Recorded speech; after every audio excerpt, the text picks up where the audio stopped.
Hello everybody, my name is Vidur Sharma and I welcome you all on the EduMentors YouTube channel.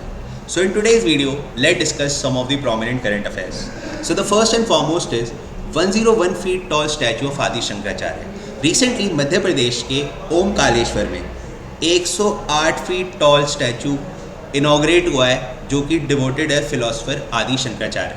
Right, so this point you have to remember. Over the period आपने देखा होगा जैसे statue of unity जो कि गुजरात में है, जो कि वर्ल्ड का सबसे बड़ा स्टैचू है, that is devoted to Sardar Vallabh Bhai Patel. Then you have to know about the statue of Adi Shankaracharya जो कि कहाँ पर है, ओमकालेश्वर में. इससे पहले स्टैचू ऑफ इक्वालिटी एक आपका इनॉग्रेट हुआ था इंडिया में जो कि कहाँ पर था, हैदराबाद में. राइट, तो statue of equality, statue of unity, now the statue of Adi Shankaracharya which is devoted to Adi Shankaracharya and Omkaleshwar, right? And this statue is also known as statue of oneness, right? Statue of oneness भी ध्यान रखना. Statue of oneness किसके लिए है, आपका आदि शंकराचार्य के लिए, right? So all these points are very much important. You can see the figure of this statue. काफ़ी अच्छा statue है. Definitely this will boost the tourism and everything in this particular area. Right, moving to the next current affair. 16th September is celebrated as World Ozone Day. The reason being is that 16 September 1987 को आपकी एक protocol हुई थी जिसका नाम था Montreal protocol. Right, और ये जो मॉन्ट्रियल प्रोटोकॉल है इसका आइडिया क्या था कि अवेयरनेस क्रिएट करनी है बिकॉज जो ओजोन डिप्लीशन हो रहा है, राइट, ओजोन डिप्लीशन जो हो रहा है उसे कंट्रोल करने के लिए. Right, so every day 16 September is celebrated as world ozone day. This point you have to remember. Second thing, over the period of time we have seen that ozone layer का जो depletion हो रहा है वो because of chlorofluorocarbon, nitrogen fluorocarbon, right, carbon dioxide, nitrous dioxide, all these greenhouse gases की वजह से इसका डिप्लीशन हमें देखने को मिल रहा है.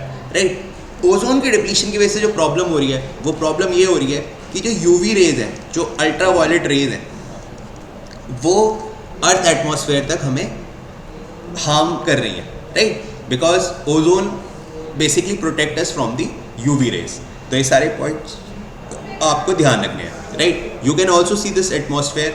Right, this layer is called as stratosphere. जो सेकंड लेयर है ट्रोपोस्फेयर के बाद सेकंड लेयर इज स्ट्रैटोस्फेयर, और इसी लेयर को हम बोलते हैं क्या, ओजोन लेयर. राइट, तो you can see this O3 molecules in the stratosphere layer. Right, this point you have to remember. Second thing you have to remember about Dobson meter. Right, Dobson meter ये आपका major करता है ozone layer को. तो question आ सकता है कि किस आपके मीटर से या किस इंस्ट्रूमेंट से आपका ओजोन लेयर डिप्लीशन को कंट्रोल किया मतलब मेजर किया जाता है, तो वो मेजर किया जाता है आपका डॉप्सन मीटर से. Right, so all these points are very much important. Now let's move to a next current affair. अभी आपने देखा होगा ये न्यूज़ चल रही है, ग्लोबल साउथ. इंडिया एक बहुत प्रोमिनेंट कंट्री बन के आ रहा है जो कि ग्लोबल साउथ की कंट्रीज़ को यूनाइट कर रहा है. So what is basically this global south? So term global south refers to the diverse group of the countries locating primarily in the southern hemisphere. ये वो डाइवर्स ग्रुप ऑफ कंट्री है जो primarily southern hemisphere में रहती हैं और जिसमें Latin America है, अफ्रीका की कंट्रीज़ हैं, एशिया की कंट्रीज़ हैं और कुछ पैसिफिक रीजन्स की कंट्री हैं. इंपॉर्टेंट बात ये है, ये सारी वो कंट्रीज़ हैं जिन्होंने पोस्ट कॉलोनियलिज्म देखा है. मतलब यहाँ पर कॉलोनियलिज्म इम्पैक्ट था, भले ही चाहे ब्रिटेन का कॉलोनियलिज्म हो या फ्रांस का हो, स्पेन का हो, पोर्चुगल का हो, ये कंट्री किसी न किसी कॉलोनियलिज्म में रहे हैं. And these countries represent the confluence of the political, geopolitical and economic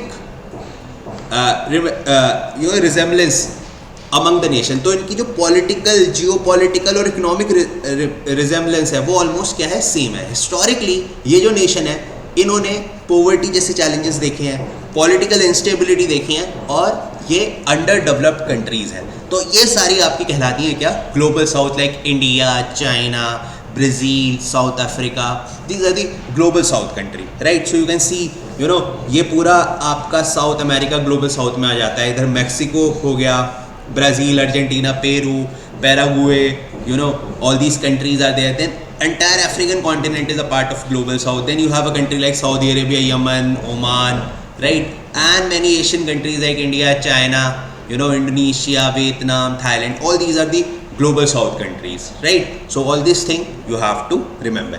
चलते हैं आगे. You can also see this map. चलते हैं आगे.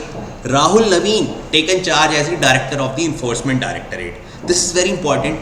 Our former Indian Revenue Officer is now becoming the Enforcement Directorate. Important बात याद रखनी है कि जो Enforcement Directorate है 1956 में after the act of parliament ED Enforcement Directorate की पोस्ट आई. ये जो Enforcement Directorate है ये आपके ministry of finance, department of revenue, right, ministry of finance, department of revenue के अंदर आपके इन्फोर्समेंट डायरेक्टरेट आते हैं. Enforcement directorate basically finance related matters, जैसे आपका मनी लॉन्ड्रिंग एक्ट हो गया, राइट, मनी लॉन्ड्रिंग के मुद्दे हो गया, तो ये सब इन्फोर्समेंट डायरेक्टरेट के अंदर आता है. उसके बाद FEMA, foreign exchange management act का कोई मुद्दा हो गया तो ये आपका इन्फोर्समेंट डायरेक्टरेट के अंदर आता है, राइट. अभी हमारे इन्फोर्समेंट डायरेक्टरेट थे संजय कुमार मिश्रा. अब संजय कुमार मिश्रा के बाद आपके राहुल नवीन आपके नए इन्फोर्समेंट डायरेक्टरेट बने हैं, right. So this point you have to remember. You can also see the image of Rahul नवीन.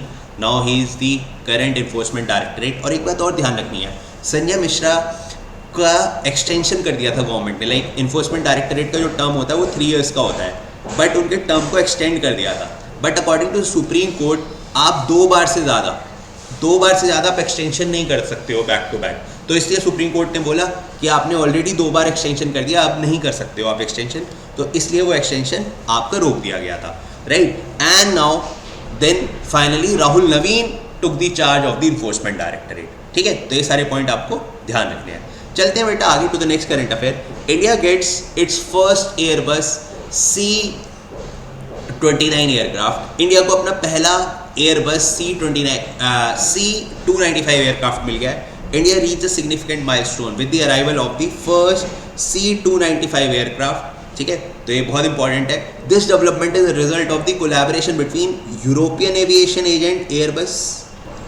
ठीक है, तो यूरोप की फेमस एविएशन जायंट है एयरबस, उसके साथ कोलैब करके इंडिया का फर्स्ट एयरबस C-295 एयरक्राफ्ट मिला है. This is a good thing, you have to remember.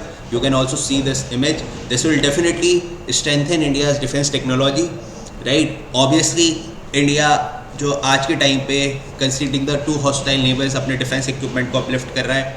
ठीक है, बहुत सारे डिजास्टर मैनेजमेंट्स के प्रोग्राम होते हैं, फ्लडिंग वगैरह में हेल्प करना, तो उसके लिए Airbus is a very good equipment which now India is having, right. So this thing you have to remember, right. So this is all from this session. I hope you like this session. See you soon in my next videos. Till then, stay blessed, good luck and have a nice day.